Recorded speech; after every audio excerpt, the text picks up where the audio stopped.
Kajian Fathul Bari Syarah Kitab Sahih Al-Bukhari. Judul besarnya Kitabul Azan. Sekarang rangkaian hadis-hadis kaifiyat salat. Yang kemarin bab 98, 99 tentang bacaan pada waktu sholat maghrib. Yang dimaksud bacaan di sini adalah bacaan surat Al-Fatihah dan surat. Bab 98 tentang banyaknya atau panjangnya surat yang dibaca pada waktu sholat maghrib. Nah, dengan standar, berarti standar di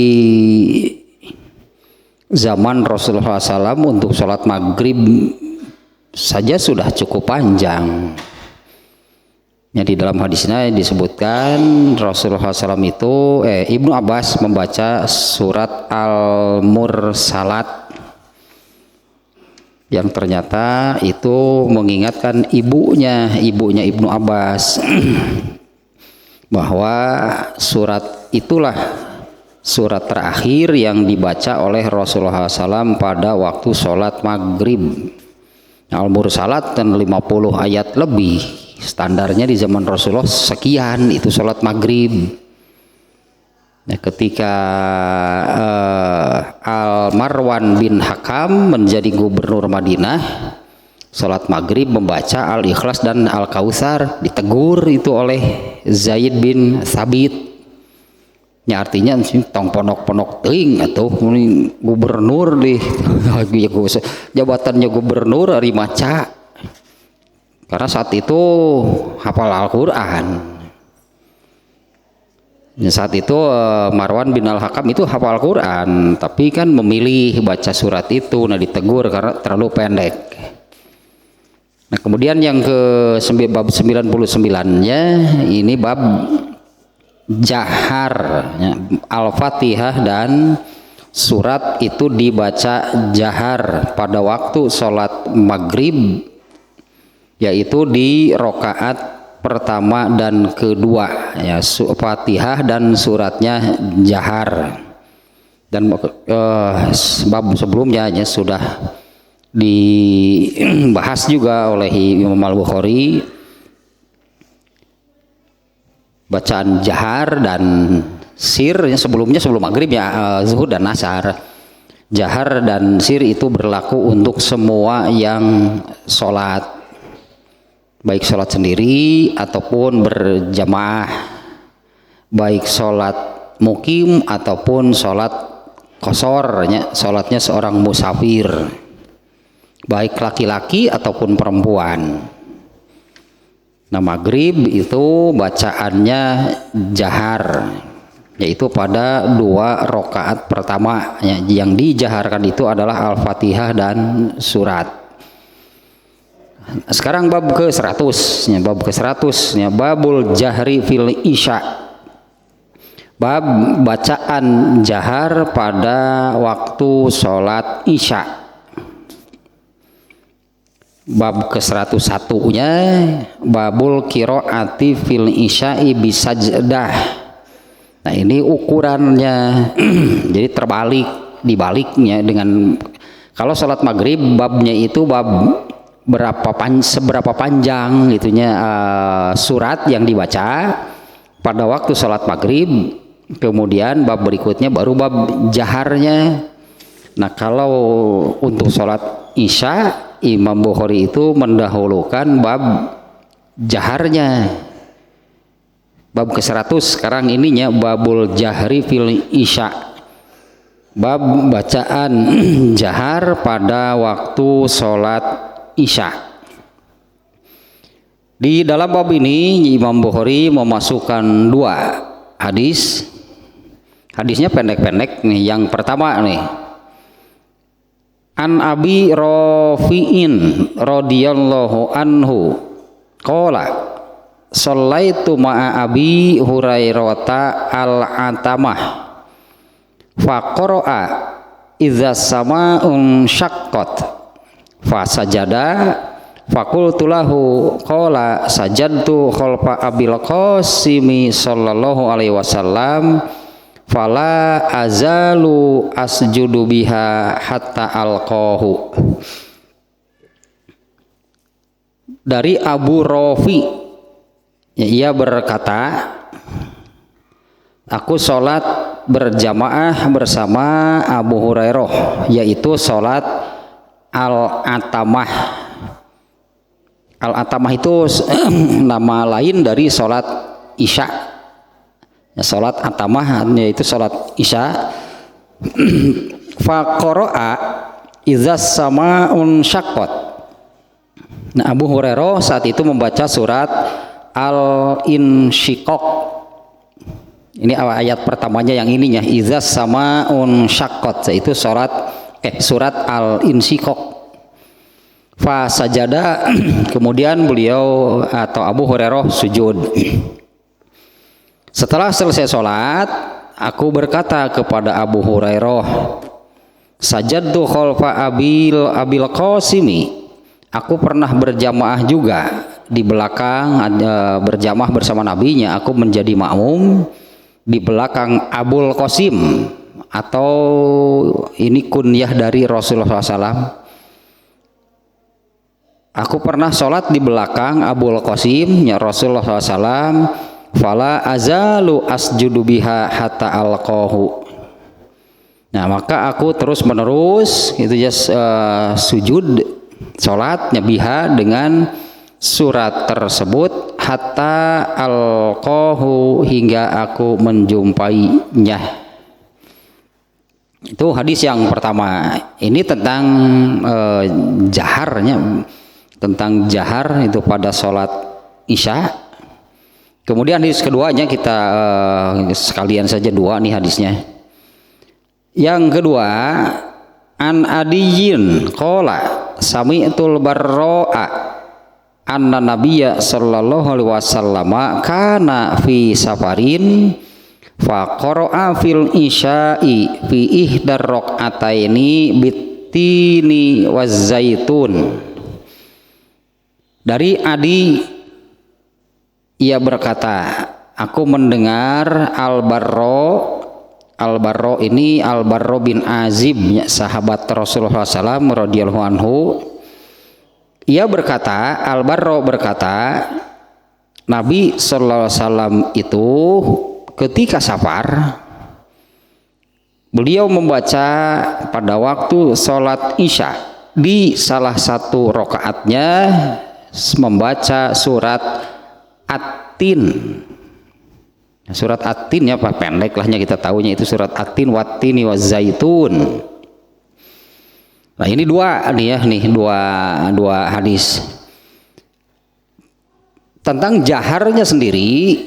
Nah, dari yang kedua yang lebih jelas menunjukkannya jahar, Al-Barro mengatakan Nabi Shallallahu Alaihi Wasallam pada waktu sholat isya membaca surat At-Tin, membaca At-Tini waz zaitun. Nah, ini menunjukkan bahwa Al-Barro bin Azib mendengar itu bacaan Rasulullah Shallallahu Alaihi Wasallam. Hadis pertama dan hadis kedua lah untuk babnya, untuk bab yang pokok gitu, bab Imam Bukhari ini bab sekarang ini kan babul jahri, bab jahar itu di dalam pada waktu sholat isya. Ini dua-duanya menunjukkan hal yang sama, jelas lah itunya secara eksplisit. Ini menunjukkan demikian. Yang pertama, Abu Rafi mengatakan aku sholat atamah, gitu, al-atamahnya. Al-atamah itu nama lain dari sholat isya. Mungkin di kita ini tidak dikenal gitunya al-atamah. Al-atamah itu diambil sholat isya, dinamai juga surat al-atamah itu Al-atamah itu waktu kurang lebih mulai pukul 9 lah, mulai pukul 9-an gitu lah ya, mulai pukul 9 hingga menjelang tengah malam. Itu di dalam bahasa Arab ada sebutan waktu tersebut disebut dengan al-atamah. Nah, Rasulullah SAW sendiri untuk sholat isya lebih suka diakhirkan. Kemarin kalau nggak salahnya saya sampaikan juga hadisnya yang ini, laula an asyuqa ala ummati la akhartul isya'a ila nisfil lail. Kalau saja tidak memberatkan atas umatku, aku akan akhirkan sholat isya itu hingga tengah malam. Jadi Rasulullah itu lebih suka sholat isya itu dikerjakan akhir, berarti karena akhir waktu sholat isya itu sampai tengah malam.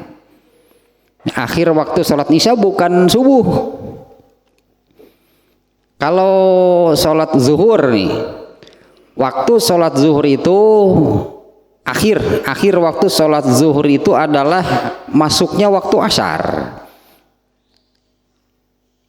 Akhir waktu asar itu masuk waktu maghrib. Akhir waktu maghrib itu masuk waktu isya. Nah, artinya ini nyambung, berarti secara waktu gitu ya, nyambung. Dari zuhur ke asar itu langsung nyambung. Akhir zuhur itu adalah masuk waktu asar atau awal sholat asar. Tidak ada jeda. Tidak ada jeda ya, tidak ada jeda waktu kosong. Jadi tidak seperti ini, waktu zuhur sudah habis, asar belum datang misalnya, waktu asar belum masuk. Jadi tidak ada waktu yang kosong. Nyambunglah zuhur ke asar. Asar juga nyambung ke maghrib. Jadi habis waktu asar itu awal maghrib, berarti masuk waktu maghrib. Maghrib ke isya juga sama. Nah, ini di sini nih, karena waktu yang tersambung ini jadi adanya jama antara zuhur dan asar, karena ini nyambung waktunya, zuhur dengan asar. Kemudian isya dengan maghrib dengan isya. Nah, tapi misalnya kenapa asar dengan maghrib nggak boleh?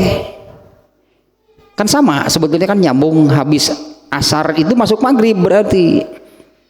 Tapi tidak boleh ada jamak asar dengan maghrib.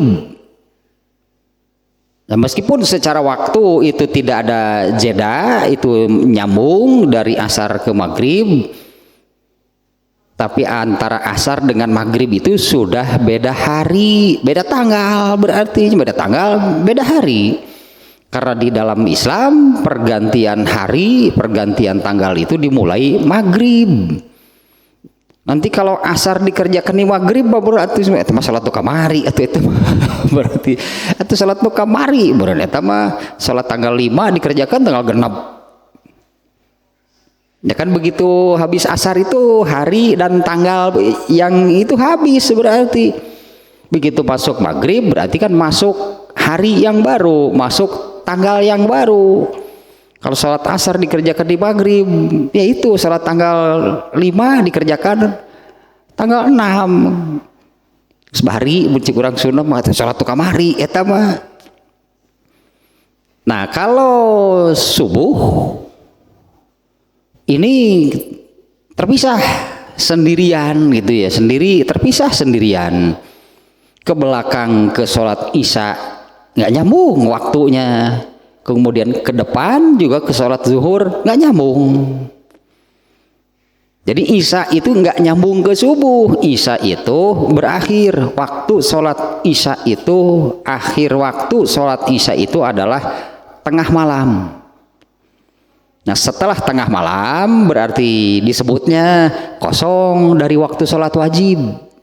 Kosongnya dari waktu sholat wajib. Baru datang lagi ketika masuk waktu subuh. dan waktu subuh itu akan berakhir pada waktu terbit matahari. Makanya tidak nyambung ke zuhur.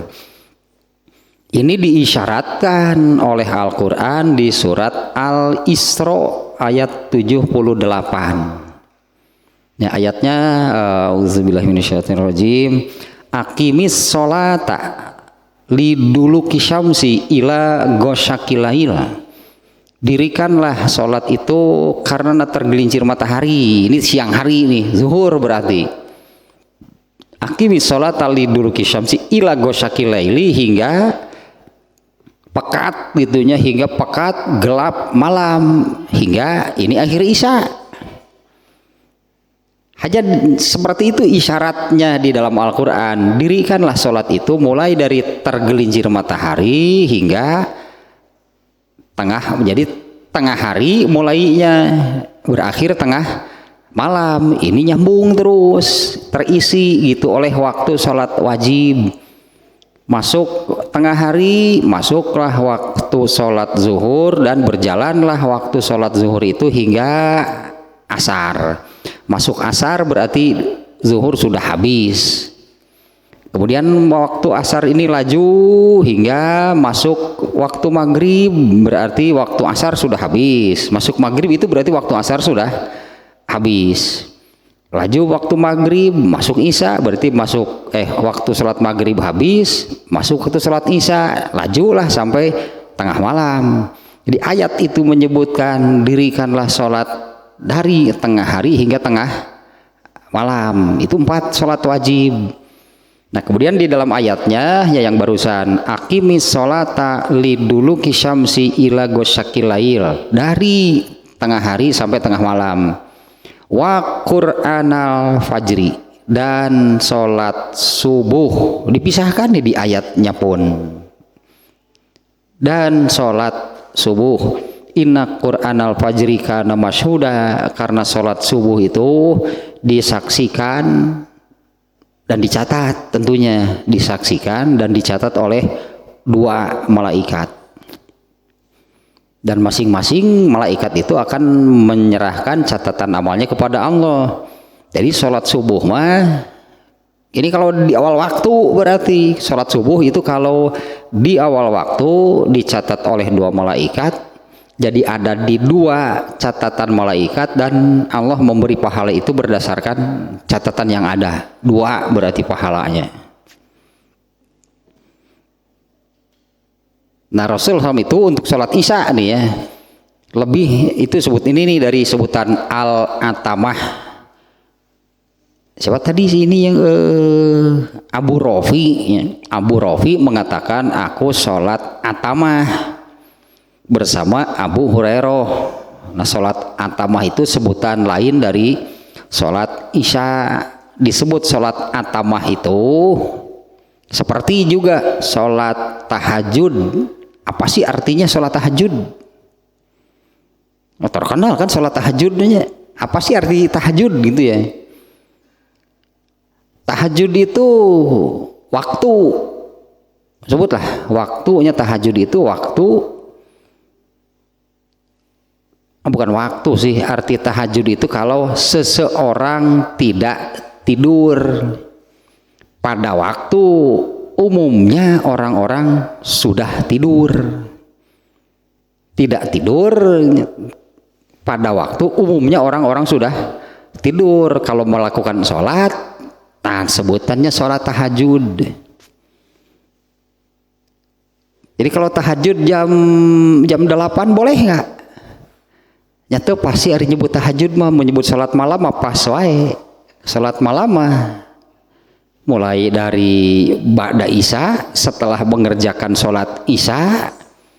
Kalau mau mengerjakan sholat malam boleh, silahkan. Sampai waktu mengerjakan sholat malam itu mulai dari, sebutlah, mulai dari setelah mengerjakan sholat isya sampai masuk waktu subuh. Tak panjang waktunya kalau mau mengerjakan sholat malam. Ya sebutlah awal waktunya setelah mengerjakan sholat isya,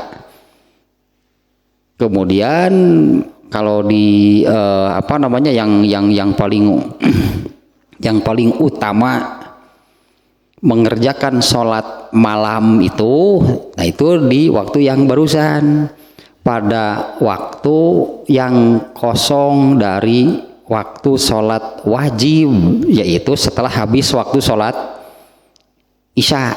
Setelah habis waktu sholat isya, kosong berarti dari waktu sholat wajib disebutnya.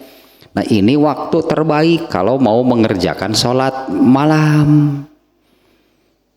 Nah, kalau sholat malamnya sendiri dikerjakan jam berapa? Bukan harus tengah malam, bukan harus dini hari. Sholat malam itu boleh dikerjakan asal sudah mengerjakan sholat isya jam berapa, silahkan bebas. Malah kemarin-kemarin kalau gak salah kan hadisnya juga kita baca yang ini nih. Ibnu Abbas itu bermalam di rumah bibinya Maimunah.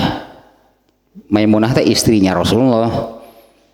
Bahkan di riwayat siapanya, An-Nasai atau siapa gitu, tidurnya juga bertiga, malah Ibnu Abbas masih kecil berarti tidurnya satu kasur bertiga, Rasulullah, istrinya Maimunah, kemudian Ibnu Abbas. Ketika Rasulullah bangun, Ibnu Abbas menerangkan Rasulullah SAW itu setelah mengerjakan sholat isya, ini yang di awal, setelah mengerjakan sholat isya, pulang mengerjakan sholat berjamaah sholat isya, beliau sholat malam 4 rakaat. Ini di awal berarti pulang dari masjid, itulahnya pulang dari masjid berjamaah sholat isya, nyampe rumah sholat malam 4 rakaat. Ibnu Abbas sendiri tidak ikut. Kemudian setelah mengerjakan yang 4 rakaat, Rasulullah SAW tidur. Nah ketika dini hari Rasulullah SAW bangun, Ibnu Abbas ikut bangun.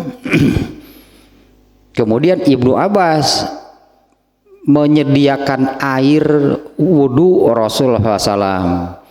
Rasulullah SAW wudhu, kemudian menambah sholat malam 5-2. Jadi yang 4-nya sudah dikerjakan di awal. Tidur, kemudian bangun dini hari, kemudian melanjutkan menyambung sholat malamnya, yaitu 5 rakaat, kemudian 2 rakaat. Nah, kalau yang ini Nabi bangun, Ibnu Abbas bangun. Nabi sholat, Ibnu Abbas ikut sholat, ikut-ikutan lah Nabi Abbas, Ibnu Abbas karena kan masih anak-anak. Bahkan ketika Rasul sholat malam, Ibnu Abbas ikut, berdirinya pun salah di sebelah kiri. Kemudian kan oleh Rasulullah dipindahkan ke sebelah kanan. Nah ini Rasulullah mengerjakan sholat malamnya masih di awal, pulang sholat isya langsung sholat malam. Tahajud nyalahin ngaran mah tuh, masa tahajud jam 8? Tahajud mah tuh ibu-ibu ge harirupkan jam 8 mau ibu-ibu ge jarang jagan ibu-ibu ge atuh caleng harkeneh jam sakitu mah. Jadi hanya sebutan sebetulnya. Muncul sebutan tahajud itu kalau dikerjakannya pada waktu umumnya orang-orang sudah tidur, yaitu setelah lewat tengah malam. Kalau seperti di bulan Ramadan begitu beres sholat isya kan langsung sholat malam, sebutannya teh langsung mengerjakan sholat malam. Dan sholat malam di bulan Ramadan itu boleh berjamaah. Rasulullah sendirinya yang mencontohkan boleh berjamaah, beres sholat isya langsung sholat malam bulan Ramadan mah. Bagaimana pelaksanaannya? Karena sholatnya berjamaah, Rasulullah itu sholat malamnya dikerjakan secara berjamaah, maka Rasulullah tidak membaca surat yang panjang. Jadi ringan. Bahasa Arabnya tarawih. Sholat malam, sholat tarawih itu adalah sholat yang ringan. Karena nama yang muncul kemudian sebutan tarawih mah bukan sholat khusus namanya tarawih, bukan, sholat malam. yang dikerjakan oleh Rasulullah itu dengan ringan karena berjamaah. Tapi kalau sholat malam, Rasulullah mengerjakan sholat malam sendirian, berat, berarti kebalikannya. Di mana berat itu karena bacaan suratnya kalau sholat malam sendirian Rasulullah itu panjang. Jadi muncul nama tarawih, muncul nama tahajud, kemudian muncul juga nama witir. Karena sholat malam itu jumlah secara keseluruhannya ganjil, arti witir itu ganjil. Jangan dipisahkan, sholat tahajud 8, witir 3, witir 11, eta teh witir. Pengerjaannya, pelaksanaannya iya 4, 3 kan ganjil. Tapi jangan menyebut kalau seolah-olah ini ada 2 macam sholat. Nah, jangan jadi seperti itu, seolah-olah ada 2 macam sholat, sholat tahajud dan sholat witir. Tahajud yang 8-nya, witir yang 3-nya. Padahal kalau sholat malam itu jumlahnya ganjil, muncul sebutan witir karena jumlahnya ganjil 11. Sholatnya masih yang itu juga, mau disebut sholat malam kayak tahajud kayak taraweh kayak witir kayak tetak nih sholat nama. Jadi sebetulnya jangan ada pertanyaan, boleh nggak tahajud setelah taraweh? Jadi kumaha maksudnya teh? Aneh atau itu mah boleh nggak sholat malam setelah sholat malam? Jadi gitu sebenarnya mau pertanyaan itu teh. Kalau di bulan Ramadan nih, kalau di bulan Ramadan misalnya kita tidak ikut di awalnya di masjid kan di awal, kita tidak ikut di awal di sholat malamnya, di awal waktu lahnya setelah sholat isya, lalu kita mengerjakannya sekalian untuk masak sebelum sahur. Sholat apa namanya? Tahajud. Dari nuk itu teh jam sakitu mah tahajud berarti.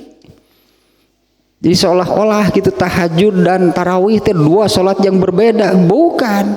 Kalau sholat malam di dalam bulan Ramadan kita kerjakan jam 1 malam, sebutnya apa? Tahajud dari jam sakitu mah. Sholat tarawih, nya abon orang mah di luar bulan Ramadan ge tarawih wae, iraha maca surat panjang. Dan di luar bulan Ramadan kita selalu tarawih, sholatnya ringan, bahkan berdasarkan dalil. Berdasarkan dalil 1 surat boleh dibaca di 2 atau 3 rakaat atau 11 rakaat. Atau matakna Al-Kausar hungkul sholat teh rakaat kahiji Al-Kausar, rakaat kedua Al-Kausar. boleh kan paling mun aya Zaid bin Sabit didegungkeun. Kemarin kan Zaid bin Sabitnya yang menegur Marwan bin Al-Hakam tadinya. Marwan bin Al-Hakam itu gubernur Madinah mengimami sholat maghrib. Dia hafal Quran, tapi waktu maghrib baca Al-Ikhlas dan Al-Kausar. Kata Zaid bin Sabit, sikeun eueuh deui cik atuh cenah seorang gubernur maca Al-Ikhlas dan Al-Kausar. Nabi wae maca surat Al-A'raf tah dina salat maghrib teh. Kalau sebutan tarawih mah ringan, artinya ya ringan itu ringan dan kebalikan dari berat. Nah, kenapa sholat itu dinamakan tarawih? Karena Rasulullah mengerjakannya ringan. Kenapa? Karena berjamaah. Kalau berjamaah Rasulullah itu sebutlah tidak baca surat yang panjang. Nah, kalau kita mau Ramadan di luar bulan Ramadan, tarawih sifat pelaksanaan nama ringan, tidak membaca surat yang panjang. Nama tahajud itu dari waktu pelaksanaan.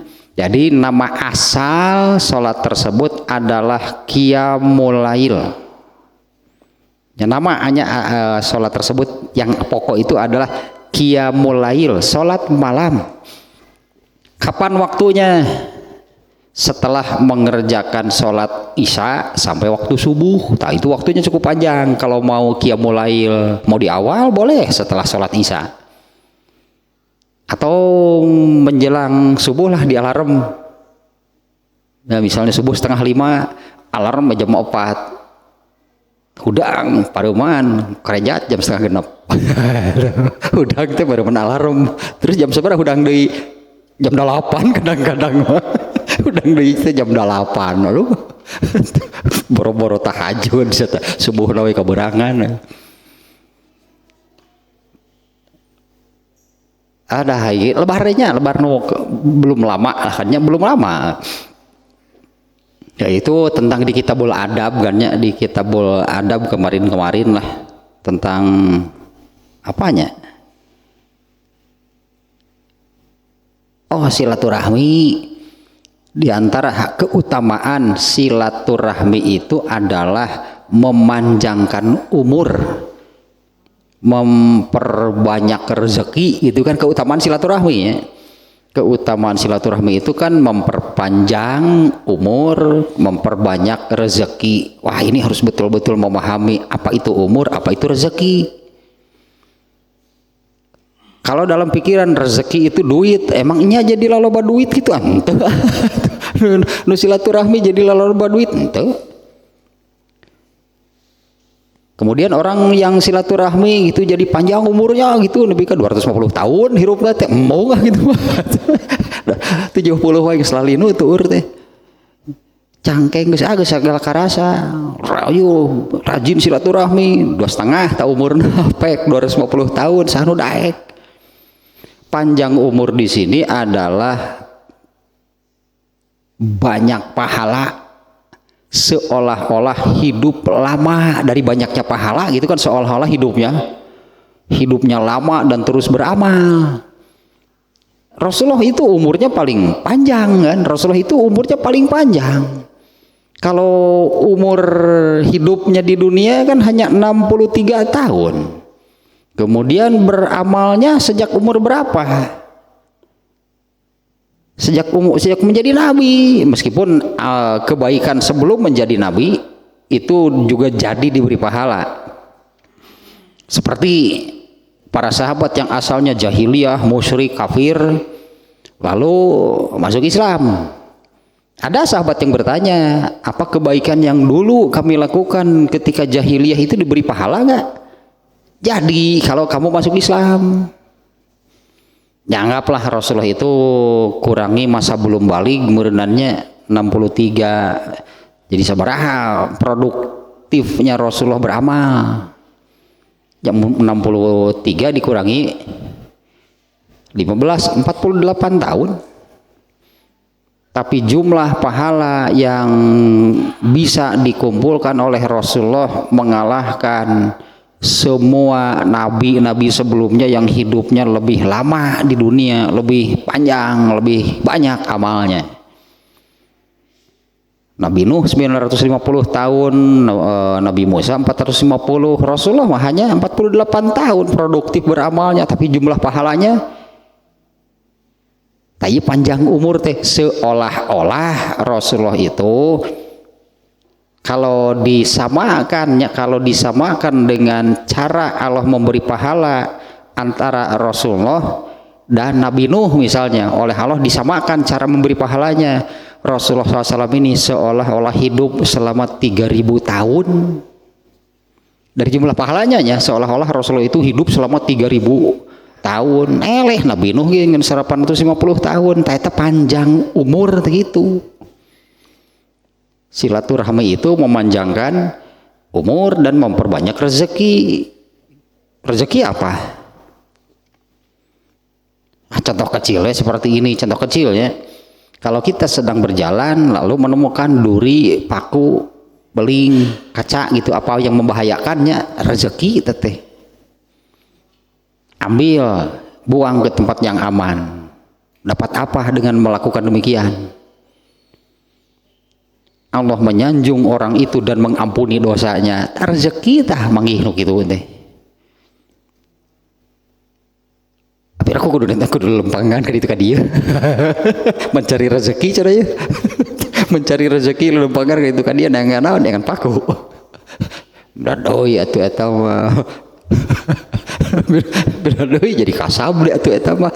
Ini kalau sedang berjalan kebetulan ternyata menemukan hal seperti itu ya rezeki. Tadi sudah panjang umur gitu tadi silaturahmi itu memanjangkan umur. Nah kembali ke ini dari al-atamahnya, ini nama lain dari sholat isya itu adalah sholat atamah, yaitu sholat isya kalau diakhirkan. Nah, atamah itu adalah waktu kalau pakai jam lah kurang lebih gitunya antara mulai jam 9-an lah gitu sampai tengah malam. Nah, untuk sholat isya Rasulullah itu menyabdakan seperti tadi, laula an asyqa ala umati, kalau tidak memberatkan umatku la akhartul isya ila nisfil lail, aku pasti akhirkan sholat isya itu hingga menjelang tengah malam lah, karena habis waktu sholat isya kan tengah malam, jadi mengerjakannya sangat akhir. Artinya tetap sholat isya dan rawatib ba'da isyanya bisa dilakukan, dua-duanya hanya berarti bisa dilakukan. Ya mungkin sejam itulah, 1 jam menjelang habis waktu sholat isya ini sangat mungkin mengerjakan sholat isya dan rawatibnya. Jangan sampai mengerjakan sholat isya habis waktu isya rawatib belum, sudah berarti hilang kesempatannya. Karena sholat rawatib itu kan harus dikerjakan pada waktu sholat wajibnya. Sholat rawatibnya harus dikerjakan di dalam waktu sholat wajibnya. Kalau sholat zuhur jam 12 kemudian rawatib qabla zuhurnya setengah 12, itu acan, belum waktunya untuk sholat rawatib qabla zuhur, harus setelah masuk waktu zuhur berarti. Nah Rasulullah itu lebih suka mengakhirkan. Nah jangan seperti yang kemarin, ada orang yang jadi tidak berjamaah, dia mengerjakan dengan alasan kan sholat isya lebih baik diakhirkan, padahal orang-orang berjamaah di awal waktu di masjid. Jadi pelaksanaan mengakhirkan sholat isya itu bukan demikian, bukan nanti saja di akhir meskipun sendirian ketika orang-orang itu sholat berjamaah isyanya di awal waktu, bukan seperti itu. Kalau mau demikian berarti di satu masjid ya sepakati, itu sebutlah, bersepakatlah antara DKM, imam, makmum, bersepakat nanti saja di akhir malam boleh. Baru seperti Rasulullah juga mengakhirkan salat malam itu bukan artinya beliau ini jadi sendirian mengerjakannya, bukan, berjamaah tetap. Nah para sahabat yang kalau untuk sholat isya Rasulullah itu kan kadang-kadang di awal, kadang-kadang diakhirkan, tergantung dari yang mau ikut berjamaahnya siapa. Kalau makmumnya yang mau ikut berjamaahnya itu menurut pandangan Rasulullah, ini kuatlah kalau diakhirkan, Rasulullah mengakhirkan sholat isya. Mereka yang tadinya mau ikut berjamaah ya nunggu di masjid, yang ketiduran ada. Mereka menunggu Rasulullah datang untuk salat isya. Kalau sekiranya yang mau ikut berjamaah itu ada yang kondisinya tidak mungkin untuk diakhirkan, maka Rasulullah keluarlah di awal waktu kemudian berjamaah. Nah ininya kenapa muncul sholat atamah sebutannya dari waktu, sinya atamah itu waktu. Seperti tadi kenapa namanya jadi sholat tahajud, itu dari waktu. Tahajud itu artinya tidak tidur ketika umumnya orang-orang sudah tidur. Yang dilakukannya apa? Ya naonek ngaronda kita tahajud itu ngaronda tinggal lain sholat. Makanya ini sholat tahajud gitu kan, sholat tahajud, sholat pada waktu tersebut. Arti tahajudnya sendiri itu tidak tidur di saat umumnya orang-orang sudah tidur. Nah untuk sholat malam itu waktu terbaiknya adalah pada waktu yang kosong dari sholat wajib, yaitu setelah habis sholat isya. Yang terbaiknya setelah sholat isya. Mau tidur dulu, mau enggak. Orang yang mengerjakan sholat malam di awal kan tidak tidur dulu, beres isya langsung sholat malam. Artinya tidur dulu itu bukan syarat. Tapi kan kalau mau mengerjakannya di waktu dini harinya, mending tidur dulu. Masa begadang jadi tidak tidur juga nggak boleh. Ya tidak tidur gitunya, kemudian tidak tidur menunggu atau mau mengerjakan sholat malamnya gitu. Sholat malamnya mau dikerjakan dini hari, tapi tidak tidur. Itu dilarang oleh Rasulullah yang demikian. Makanya kalau dikenalnya Rasulullah itu tidur dulu, ya, iya tidur dulu. Emang nggak tidur mau apa? Karena mengerjakan sholat malamnya dini hari, ya tidur dulu.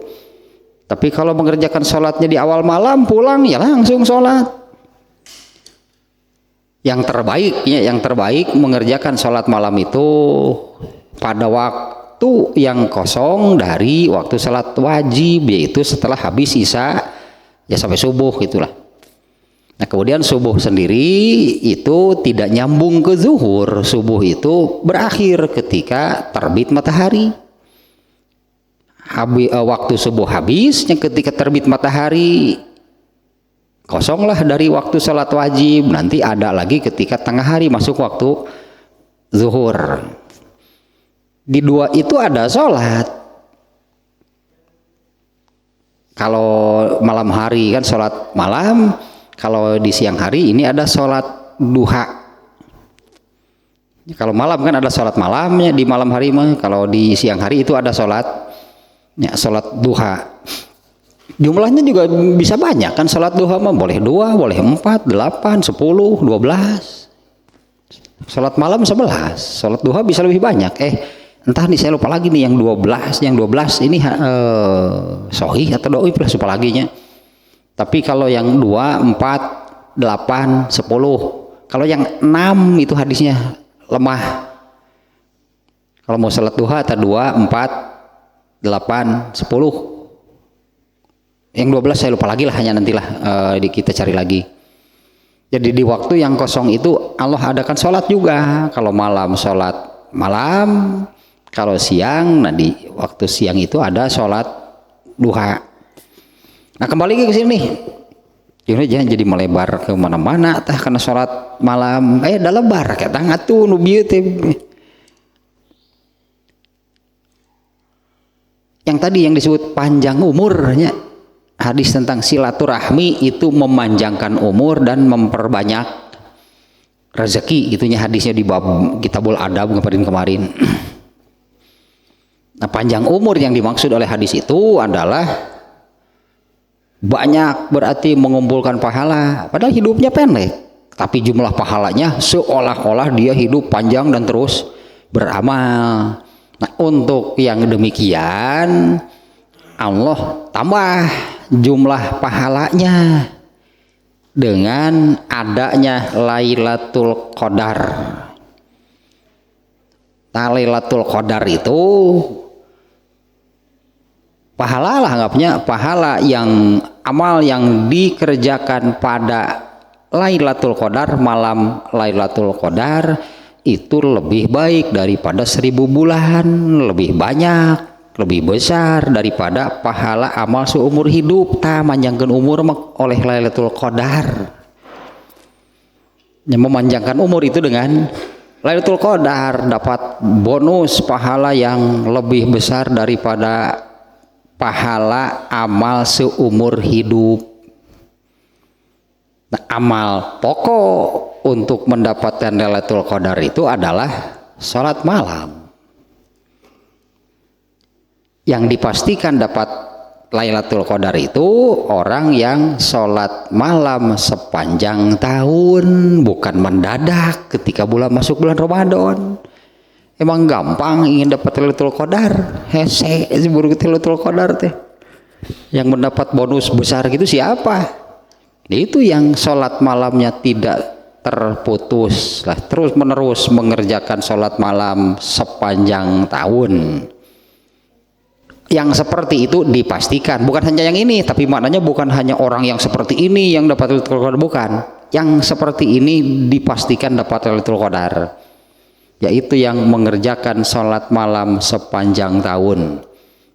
Berat nggak kalau sholat malam dikerjakan tiap malam? Jangan ada yang bolong, jangan ada yang bolong ya, artinya tiap malam lah gitunya, dawam, konsisten selalu sholat malam. Saya nggak mengatakan tahajud, bisa berat tahajud mah. Kalau sholat malam kan bisa jam 8 gitu.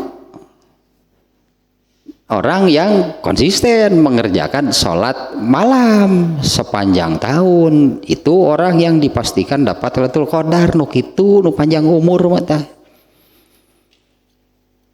Orang yang sholat tahajud, wah nggak tahajud dah, guys. Ada, iya mah. Kumaha ada kenyataan lah di alarm bablas doi, di alarm bablas doi. Itu kealaman gitu, kenyataan karena gitunya dan kealaman. Kita memang subjektif sihnya.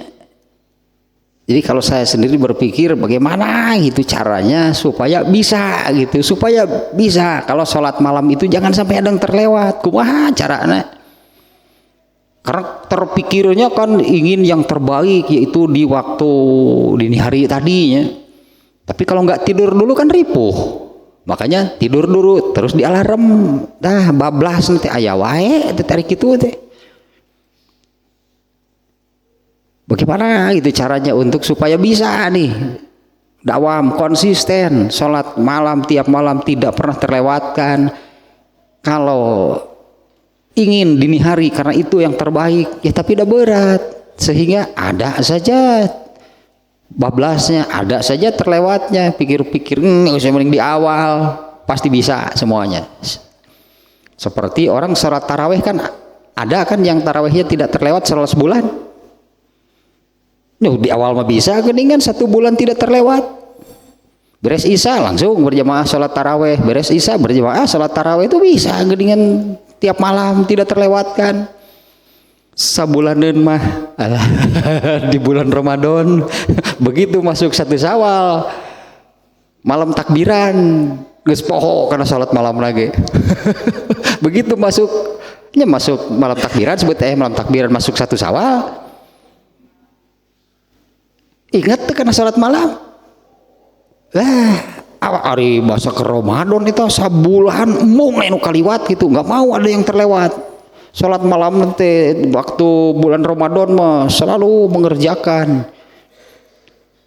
Begitu masuk 1 Syawal, ya 1 Syawal teh kan siangnya saum terakhir, maghribnya itu masuk tanggal 1 Syawal, sudah masuk bulan Syawal. Sholat malam tuh ente mencit hayam jeung opat papukat dina mencit hayam kupat jeung kue jeung baju lupa. Mungkin hanya hitungan jari, bisa jadi sebutlah gitunya, mungkin hanya hitungan jari orang yang tetap mengerjakan sholat malam pada waktu malam Idul Fitri. Di kepengaruhan tuh boga opor ge bae tuh gitu. Tuh boga baju ge bae asalullah kaliwat salat malam. Justru eta tah karena untuk bulan Ramadan ini berakhir kan ya. Bulan Ramadan ini kan berakhir, artinya kan Lailatul Qadarnya juga sudah lewat. Sekarang ini bersiap untuk Lailatul Qadar berikut dari 1 Syawal persiapannya. Yang kemarin juga kan di Kitabul Adab Rasulullah itu ajwadun nas, orang yang paling ringan untuk beramal soleh. Begitu masuk bulan Ramadan meningkat itu tah semangat, bukan semangat lah, semangatnya, kuantitasnya, kualitas beramalnya begitu masuk bulan Ramadan ditingkatkan. Kan ini disebut ditingkatkan teh berarti meningkatkan dari yang sudah ada, bukan sebelumnya. Enggak, sebelumnya hari-hari masuk bulan Ramadan cara rengos, ara roces, rajin. Cek Allah mau dianggap lah nudurak dadak mah. Rasulullah berarti kan sepanjang tahun Rasulullah itu orang yang paling ringan, paling mudah dan bersungguh-sungguh selalu serius urusan beramal soleh. Masuk bulan Ramadan tingkatkan, pasti dapat Lailatul Qadar. Masuk bulan Ramadan, masuk bulan Syawal, di situ justru awalnya untuk meraih bulan Lailatul Qadar di Ramadan berikut. Dengan dadak mau bisa mendapatkan Lailatul Qadar mah. Kau mau gitu mah 10 hari terakhir, wah barulah cek Allah teh ieu mah teu kaci atuh kitu carana mah. Jadi sebetulnya mendapatkan Lailatul Qadar itu tidak mudah, sok garis bawahi teh. Tidak mudah. Kalau dapat Lailatul Qadar bakal jadi banyak kan pahala yang bisa dikumpulkan. Pasti masuk surga, nggak akan ke neraka dulu lah, nggak akan ke neraka dulu dengan jumlah pahala ditambah oleh Allah dengan Lailatul Qadar. Apalagi kalau Lailatul Qadarnya dapat tiap tahun, wah sepanjang umur pisan teman. Lailatul Qadarnya itu kan dapat tiap tahun karena kan Lailatul Qadar ada di tiap bulan Ramadan. Tiap bulan Ramadan dapat Lailatul Qadar, dapat bonus gitu pahala yang lebih besar dari pahala amal seumur hidup.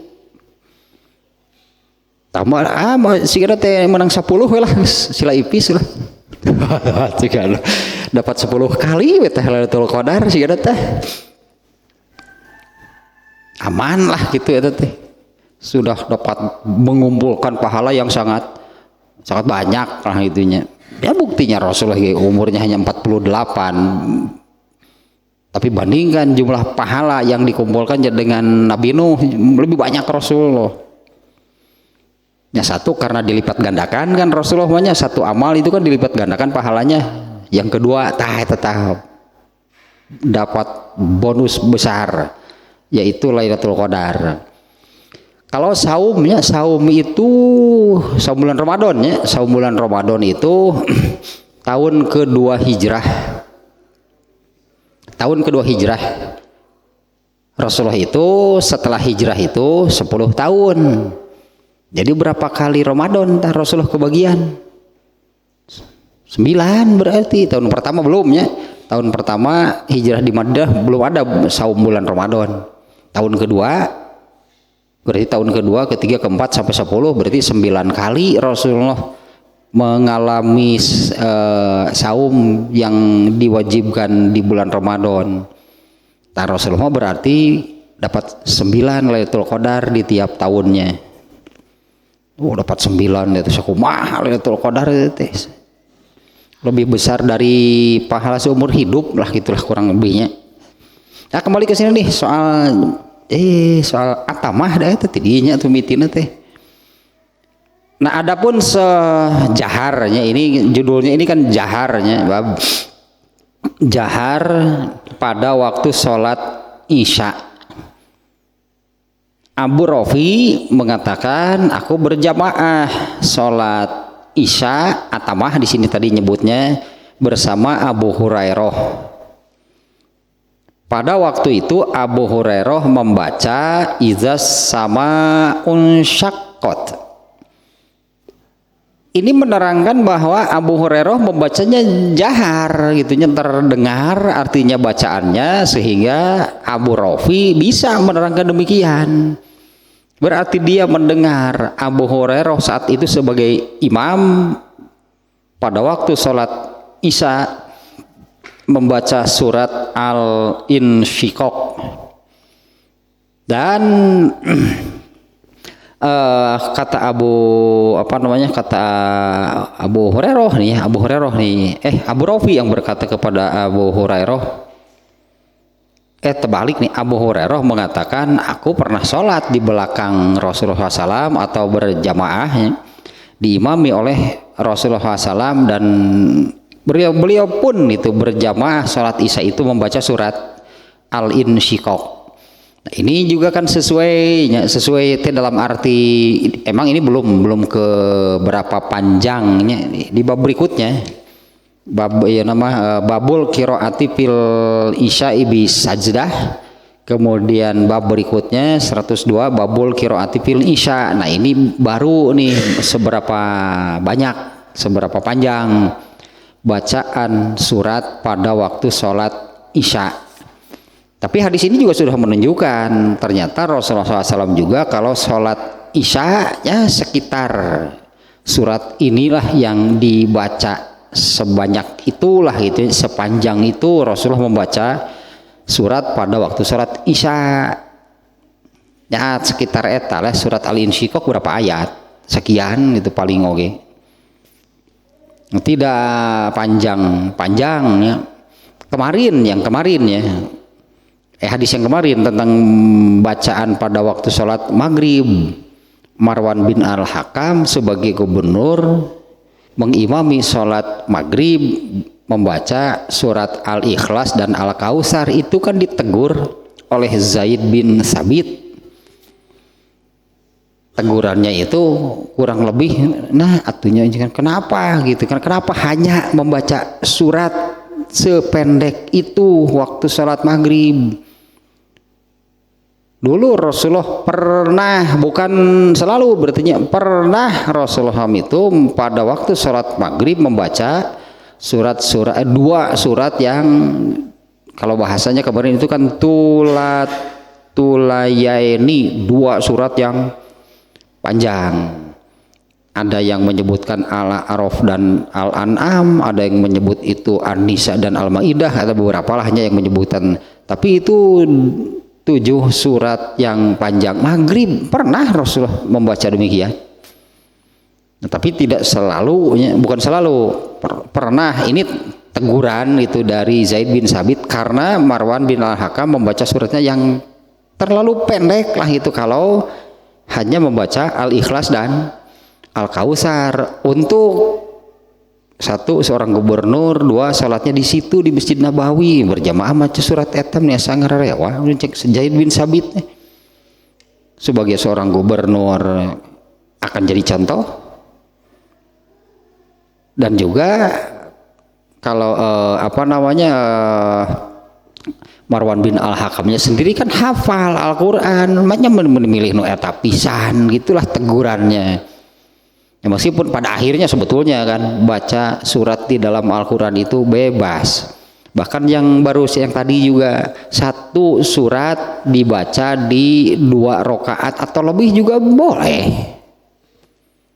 Ya, surat yang sama gitunya, rakaat pertama surat yang itu, dan rakaat kedua yang itu juga. Itu boleh. Rasulullah juga pernah melakukan demikian. Dan sebaliknya juga boleh, 1 rakaat membaca lebih dari 1 surat juga boleh. Pada akhirnya gitulah, hanya membaca surat di dalam Al-Quran itu bebas. Adapun panjangnya seperti apa tergantung dari kebiasaan. Ya, tergantung dari kebiasaan lah itunya di di masjidnya masing-masing lah, tergantung kebiasaannya. Nah, kembali lagi ke sini nih ayat hadis yang pertamanya yang ini soal jaharnya sih sudah sangat jelas sebetulnya, baik hadis yang pertama ataupun hadis yang kedua. Nah, hadis yang kedua, Al-Barra bin Azib, sahabat Rasulullah SAW, dia mengatakan aku mendengar Rasulullah SAW pada waktu safar ketika sholat isya di salah satu rakaatnya. Hadis ini di dalam riwayat An-Nasai, karena hadis ini riwayat Bukhari, hadis ini diriwayatkan juga oleh yang lain. Di antaranya di dalam hadis riwayat An-Nasai, hadis ini menyebutkan bahwa Rasulullah SAW membaca surat At-Tin pada waktu sholat isya itu di rakaat pertama. Ya, pada waktu safar Rasulullah SAW membaca ketika safar pada waktu sholat isya Rasulullah membaca surat At-Tin di salah satu rakaatnya. Berarti antara rakaat 1 dan 2, hanya karena rakaat ketiga keempat kan nggak ada. Ketika safar mungkin 2 kita. Ini waktu safar nih ya. disebutkan karena fi safarin, pada suatu safar, berarti Rasulullah itu sholatnya qashar 2 rakaat sholat isyanya. Di salah satu rakaatnya membaca surat At-Tin. Pada riwayat An-Nasai disebutkan At-Tin ini dibaca pada rakaat yang pertama. Disebutnya ini Rasulullah itu pendek sekali, anggaplah gitunya, Rasulullah itu pendek sekali itu kalau hanya membaca surat At-Tin untuk ukuran saat itu Rasulullah sholat isyanya membaca surat At-Tin itu sangat pendek. Kenapa Rasulullah membaca surat yang pendek untuk sholat isya? Karena ini dilakukan ketika safar, sholatnya diqashar. Seolah-olah begini gitu, sholat diqashar itu seolah-olah sihnya yang jumlah asar isya itu 4 rakaat. Tapi ketika safar sholatnya diqashar, dipendekkan jadi 2 oleh Allah, itu dipendekkan dengan dalam tanda kutip dikurangi jumlah rakaatnya. Jadi seolah-olah sholatnya itu dipendekkan dari 4 menjadi 2, maka baca suratnya tong nu panjang atau sedikit sholat lagi dikurangan. Dalam arti supaya tidak lama lah gitu, sholatnya 4 dalam tanda kutip dipotong 2, dikurangi 2, jadi tinggal 2 rakaat. Nah maka Rasulullah SAW itu kalau sedang safar baca suratnya pendek. Nah ketika sedang safarnya Rasulullah SAW itu membaca suratnya itu surat yang pendek. Ya inilah dia contohnya gitu, hanya membaca surat At-Tin. At-Tin itu berapa ayat? 8 kalau nggak salahnya. Hanya pendek-pendek lah kita tahunya. Wat-Tin itu 1 ayat. Sudah sakit aja 1 ayat. Wat-Tini waz-zaituni itu 1 ayat, 2 ayat. Waturi sinin ayat ketiga. Wahadzal baladil amin. Jadi cukup pendek. Nah, kenapa Rasulullah itu hanya membaca surat sependek itu pada waktu sholat isya? Karena ini dikerjakan ketika safar, sholatnya saja dipendekkan, diringkas dari 4 menjadi 2. Makanya Rasulullah SAW itu tidak membaca surat yang panjang ya pada waktu sholat safar. Sholat subuh juga sama sebetulnya ya, nantilahnya setelah sholat isya ini nanti sholat subuh. Ketika safar Rasulullah juga membaca suratnya agak dikurangi di subuh mah subuh ge. Padahal ke subuh kan tidak ada subuh dipendekkan waktu jadi hiji beneran rakaat. Subuh kan 2. Ya, subuh kan 2 rakaat diqashar. Oh, sholat subuh diqashar jadi sabaraha berarti. Sholat maghrib juga tidak diqashar 3, tetap waktu safar pun kalau sholat maghrib 3-nya tidak tidak dipangkas lah gitulah jumlah rakaatnya. Nah ini dua hadis ini sudah cukup jelas untuk pembahasan sekarang, yaitu tentang babul jahri fil isya, yaitu bacaan jahar pada waktu sholat isya. Nah dengan catatannya yang disebut jahar dan sir itu yaitu ketika membaca Fatihah dan surat. Ya, Fatihah dan surat itu ada di rakaat yang pertama dan kedua. Sholat isya jahar berarti pada 2 rakaat tersebut, rakaat pertama dan rakaat kedua, yaitu pada waktu bacaan Fatihah dan surat. Adapun rakaat ketiga dan keempat untuk sholat isya itu di situ tidak baca surat, hanya baca Fatihah, bacaannya pun sir. Ya, makanya sebutan jaharnya ini ketika membaca Fatihah dan surat, yaitu di rakaat pertama dan kedua. Rakaat ketiga dan keempat tidak baca surat sehingga tidak jahar. Ya, rakaat ketiga dan keempat pada waktu sholat isya itu bacaannya sir. Toslah teman soal jahar namanya sudah sangat jelas dan kita sudah tahu lah sebetulnya kaifiat membaca gitu pada waktu sholat isya itu yang biasanya sudah berjalan, yaitu 2 rakaat pertama dibaca jahar, kemudian 2 rakaat terakhir itu dibaca sir. Kalau sholat berjamaah kan imamnya yang demikian. Adapun makmumnya, ketika imam membaca dengan jahar, makmum diperintahkan untuk simak bacaan imam dan diam, jangan membaca sendiri. Tapi pada waktu rakaat ketiga dan keempat, imam kan membacanya sir, baca Fatihahnya sir, maka makmum membaca sendiri. Nah, untuk rakaat ketiga dan keempat kan tidak ada yang bisa disimak oleh makmum karena imam membacanya sir. Maka untuk pada rakaat ketiga gitu dan keempat, imam membaca sir, makmum pun membaca sendiri, dan cara membacanya sir juga. Hanya rakaat ke-1 dan keduanya imam membaca jahar, makmum diperintahkan simak bacaan imam itu dan diam, yaitu pada waktu membaca Al-Fatihah dan surat.